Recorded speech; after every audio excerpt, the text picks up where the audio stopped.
to be ethical or when it's going to be very expensive. Then we start to weigh up, you know. But that's the kind of the first step. We understand in the Buddhist teachings, I am responsible for my own happiness. And we talk about karma, and here we won't talk about karma because, as we said, it's not really an introduction to Buddhism. This course is for people who are open enough maybe to hear something totally new and don't freak out.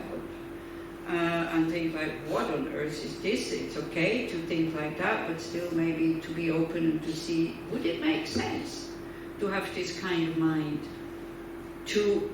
If we are forced to be the slave of somebody, to be a happy slave. If already now I decide with this very simple verse, may I be the slave to somebody who needs a slave, and then I'm forced into that situation, there's no other way. I might be trained enough to say, wow, it came automatically, I don't have to go and find somebody. That can sound very perverse, isn't it? Very perverse. Because what we think, if we think like this, it will bring the situation about. What brings about the situation that we will become slaves, either in this life or next life. Because there are slaves, even today. Can we agree to that? People we don't call them slaves, but people who come to clean your house or cook for you or do so-called lowly jobs that are so important in this society are paid so little. People who grow our food, you know, I mean, we have to import them from somewhere because people who are educated, they're not going to do that. Not just because they don't want to, they cannot also. They can't bear the hardships. You know, when in Corona, all the farmers in Switzerland, they were trying to find people who come to help. There was physiotherapists and people, IT people and those, useless. He said, I can't use them. They're willing, but after 1 hour they need a break, and then in the evening, they have pain in their bodies because they're not used to work with their bodies. So they're useless. I can't, So anyway, but basically, again, how can we put this into our own situation? I think it's by seeing when voluntarily, and yesterday we talked about volunteers in Neta's place, isn't it? That, as she said, the volunteers, they, cancel last minute, don't come, not committed. I said, what do you want? This is in the nature of volunteers.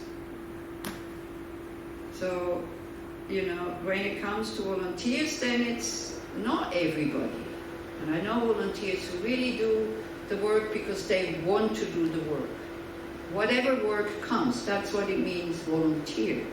But then most of the volunteers that I see that come to India and work in the Dharma centers, it's difficult for them because it's not like here, an office job where you close your office and then you go home.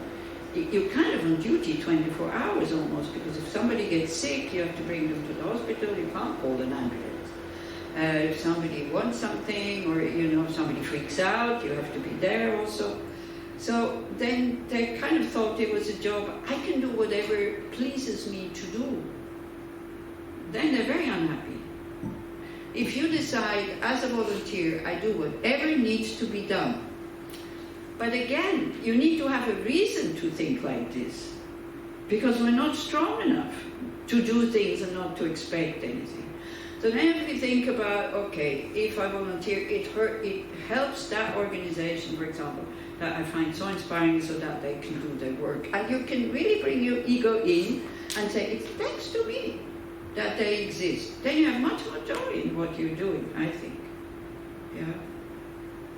And all these few volunteers who are really loyal and faithful and stay, they're not getting burned out and say, oh, come on. It's too difficult. Because it's difficult to work with volunteers. I know. Because they don't have this attitude. Yeah. And if we do something, something for free or for nothing, we think we do it for nothing, but we don't. Because we'll get, from the Buddhist point of view, we will get the result maybe in the next life. Maybe who knows when, but it will come, and for that you need trust. And if you have this trust, I think the joy in whatever you're doing comes. And it's actually quite a simple life if you do it voluntarily. Because I was in a kids group, like more kindergarten, and they asked me, what do you do during the day? So I was kind of thinking, well, what shall I tell them today, or tomorrow, or yesterday? Yesterday was very serious, today is just pleasure, because we went to stable care afterwards. So I said, I do what other people ask me to do. It's the first time I said that, and it's true. At the moment, most of the time, I do what other people ask me to do, and I tell you, it's incredibly simple. I am occupied, I get a lot of praise, which is sometimes, I think, not justified, but anyway, if you want to give me praise, what can I do? You don't have to. I don't have to think so much. And when I have free time, then I feel like we're doing nothing, because otherwise I'm quite occupied. So it's okay for me to spend some time doing nothing. I'm very good at doing nothing. Just doing nothing, I don't know how that would go for the moment. I don't have that opportunity yet, for 1 week doing nothing. I don't know, I can't remember when I had my last whole week without any commitments because somebody had asked me to do something voluntarily. Yeah. I never had a holiday, like, going somewhere different.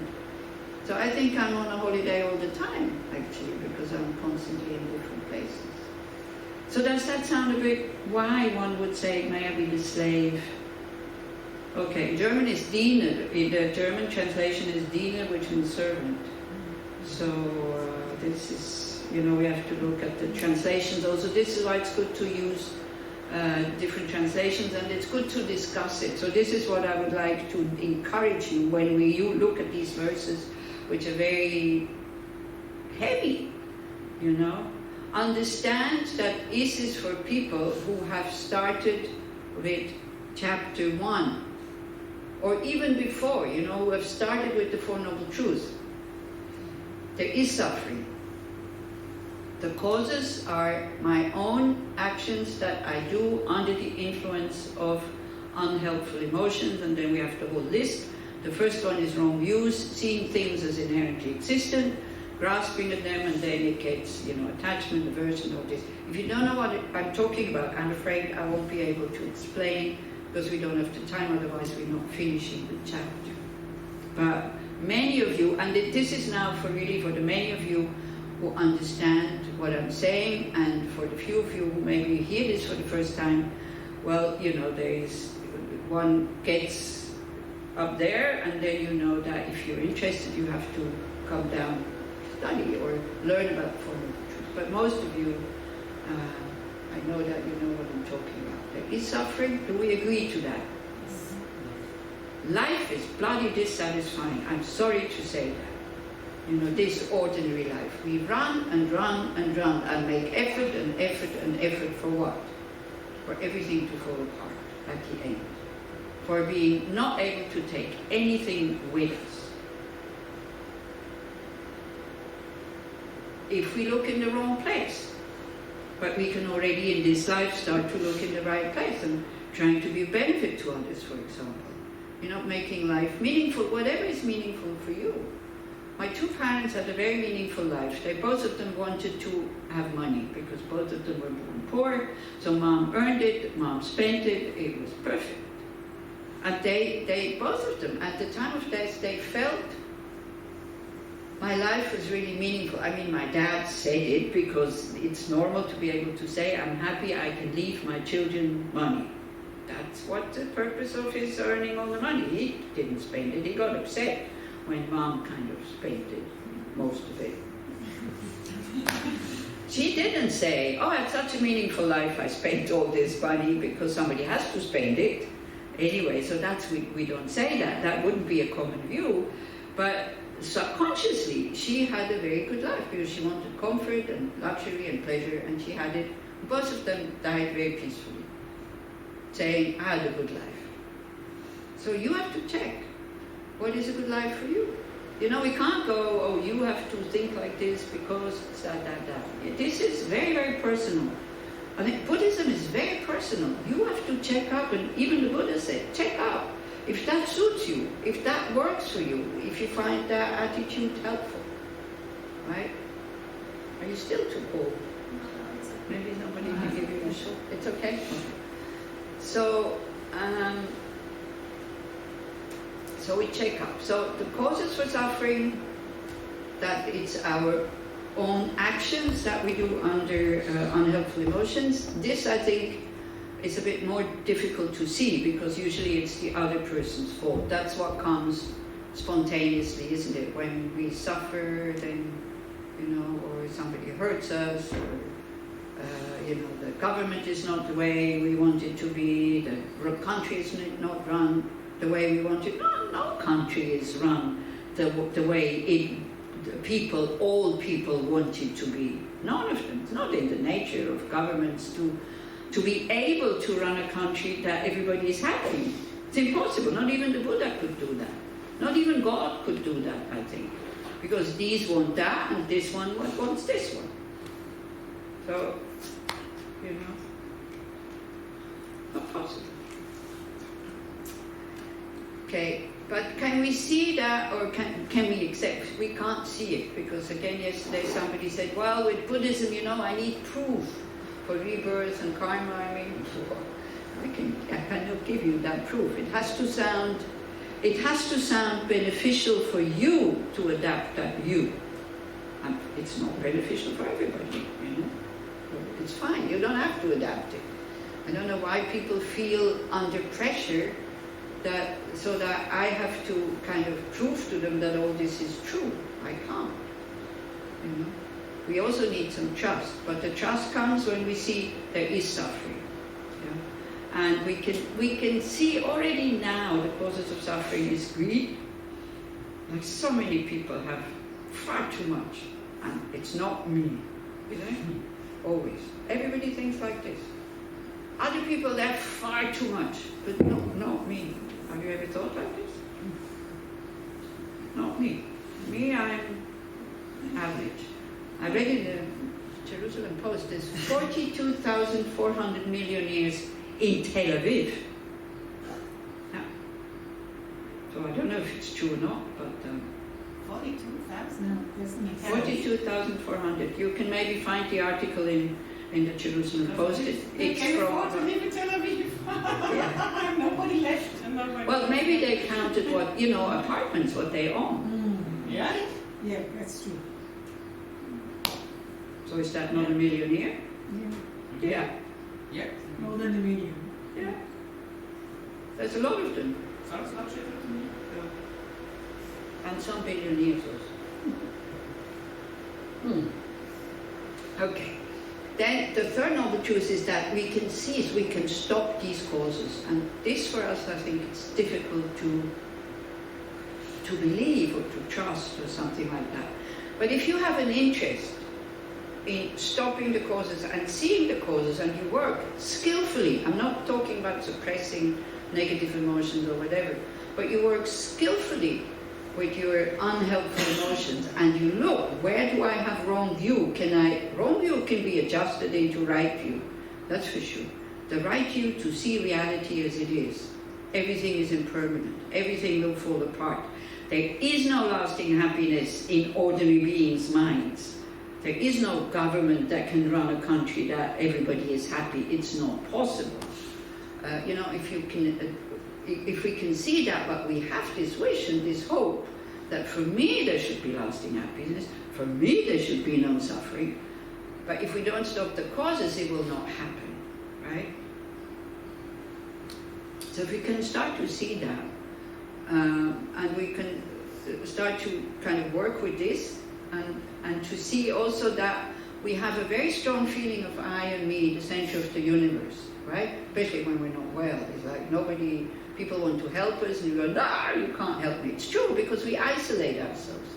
We disconnect with others. We're so connected with other people. Every time you touch something, you taste something, you see something. So many other beings are involved in bringing this about.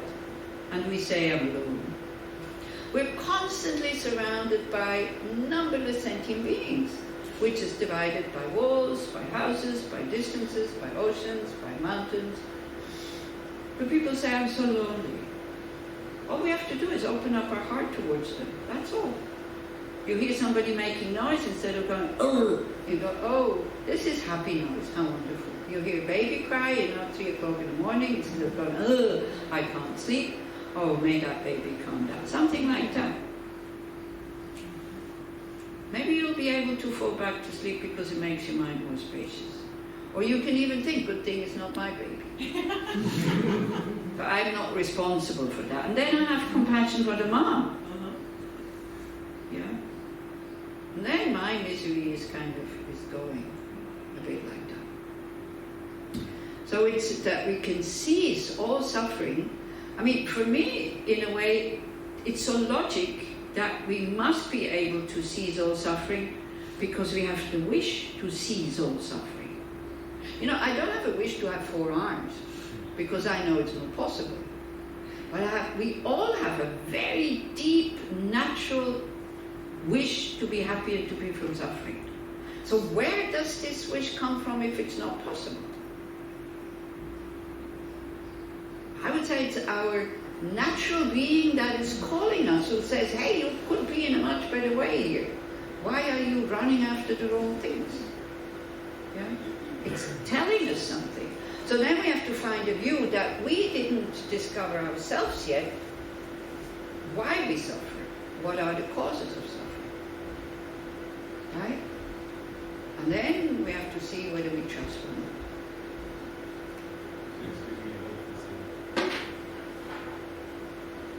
Okay, bye. Have a good day.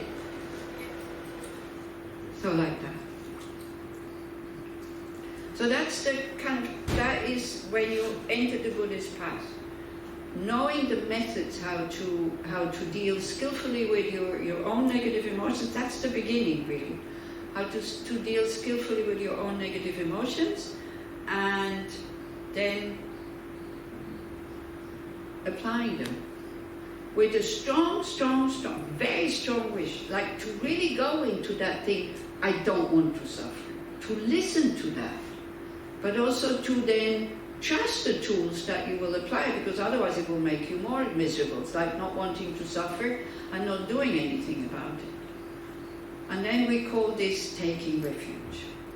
So I just want to say, just in case you kind of discovered that you were in the wrong course, don't sit it out. Just think, no, this is not for me, and by all means, don't feel ashamed.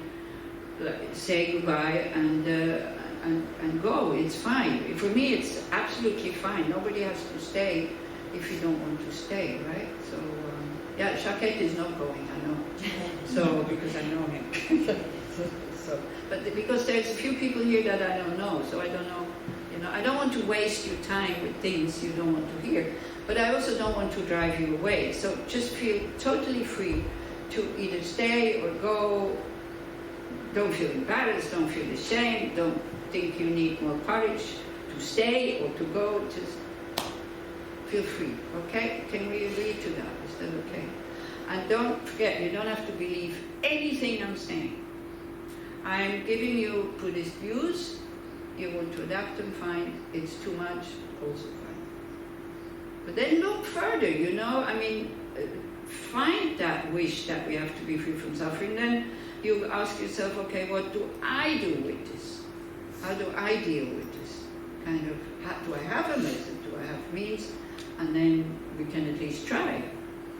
And that, anger, attachment, greed, all this that it creates, injustice against me who's poor, right? And, like this, it's always against me, it's always this I, me standing in the middle. But then shared humanity, it's such a nice word. I think it's the Americans who came up with that word, with self-compassion, that we're not kind of drowning into pity and misery.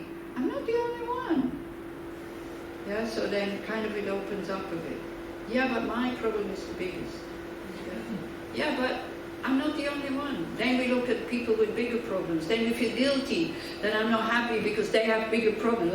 Our ego centered mind is able to really, really block the past to have lasting happiness again and again and again and again and again. So we have to learn not to listen to it. So what we will then soon read is like the aspiration for this weekend, or for, you know, studying the text. So this text is a practice text. It tells you if you want to be a Bodhisattva, then what you have to do. So after kind of understanding that I don't want to suffer, and we start to see how dependent we are on others for having the life that we have, we also have a very spontaneous wish wanting to repay that kindness. And then we have to kind of encourage our ego mind, who is me, my family, my friends, and that's about it, very limited compared to all these sentient beings who are around us, to build it up, to encourage it, to say, hey, I could have this wish, you know. I mean, you say, yeah, I'm an island, a lamp, this is very nice, but would you like to be a lamp just standing there holding a light? Not really, but what you can do, where you can actually apply it, if you see insects that have fallen into the water, and you fish them out, and you go like, wow, I'm an island for this being that I just saved his life. Now I know if you hear this for the first time, it's totally ridiculous. Who would want to go and save insects? Well, if you don't want to save insects, well, I mean, it's like, you would save a bee probably, right? But you wouldn't save a wasp or a mosquito or something. Yeah, so again, we see how biased we are. The bee could give me some honey, so it's worthwhile that it's living. The wasp, no, it stings me. The bee also stings me, so it's dangerous. So we start to see our reactions that we have when we could do something more than we do. But these are just aspirations. You don't have to do it yet. You train the mind that if you come into a situation where you are the slave, you do it happily. Because you want it to be it, so you become a volunteer. Volunteers are slaves. They do work and they're not being paid. What's the difference? The difference is that you do it voluntarily. The slave probably, if he or she would have a choice, they would choose something different. That's the only difference. But kind of, it's almost as if you put your ego mind in a corner and no, you're the slave. You don't have a choice. Why? Because you want to attain enlightenment. You want to attain, like, not just liberation, kind of, being able to eliminate your own negative emotions just for yourself, but you want to eliminate them or eradicate them, maybe a better word, so that you can be of benefit to many, many, many sentient beings, to whoever comes into your focus. And we all know, because that's another wish we have. When our mind is in a natural state and we don't have too many own problems, when we have own problems, we're not interested in the happiness of others. We might as well be honest, isn't it? Yeah. Which doesn't help very often because it's just preoccupied by ourselves. But anyway, but when our mind is well, spacious, we have this very natural wish to be of benefit, but we choose to those yes, to those no. Then again, problems arise and problems stop. Yeah, I think I need to finish that point. Because, memory, as I said, ancient times I used to remember to finish, but then So having a wish and not being able to fulfill it is frustrating. And we all know how frustrating it is. You are attached to somebody, we call it love, but it's probably attachment. Or somebody you love with somebody you love without attachment, it's not so frustrating. You do your best, then you let go. If it's really love. If it's mixed with attachment, it is so frustrating, not being able to tell them, look, just try to think in a different way or behave in a different way. Your life will get so much better.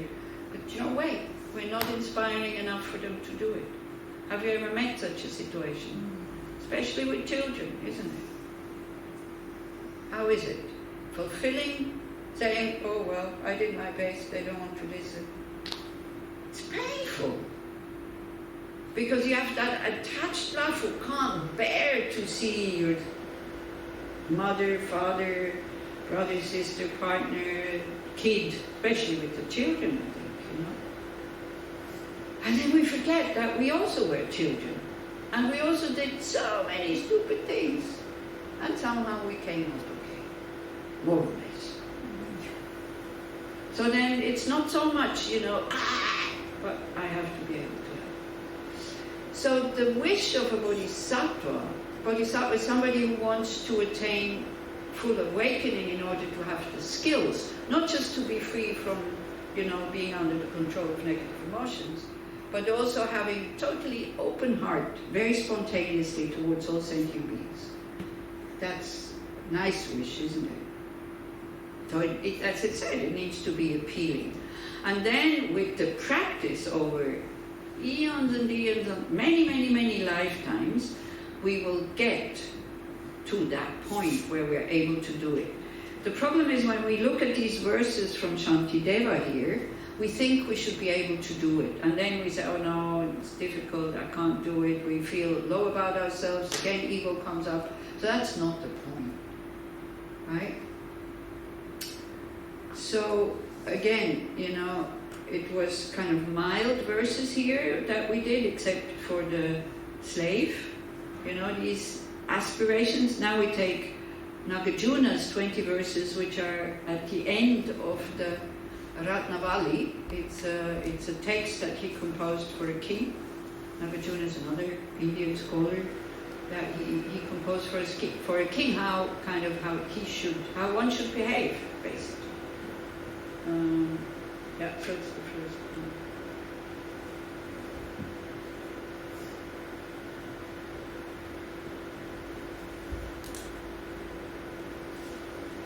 Maybe I should.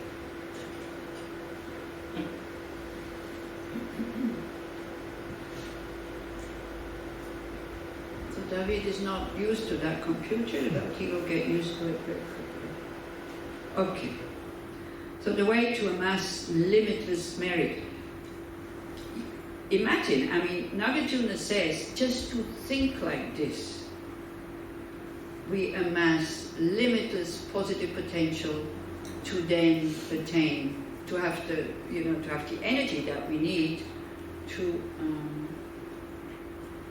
attain enlightenment. Very good. Yeah, that's good enough. I think everybody can see.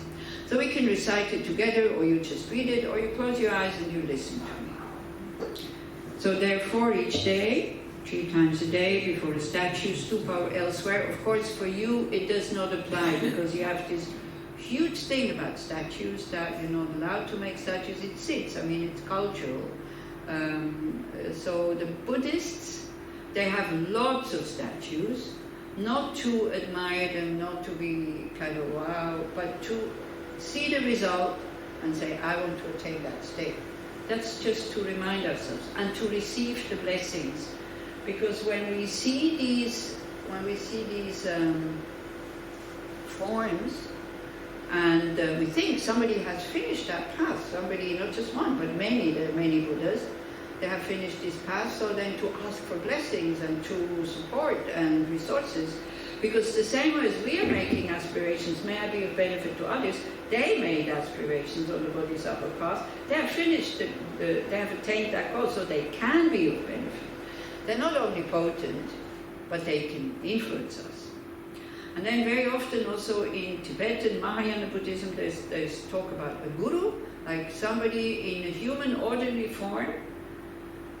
So just think, you know, if we would be without these Buddhas, so one thinks that these gurus are Buddhas, but they look totally ordinary, but without them, if it would just be tankas, images, books, I don't think we would have Buddhist texts if there's no ordinary beings making them. Would they have been able to keep them up? I don't know, maybe.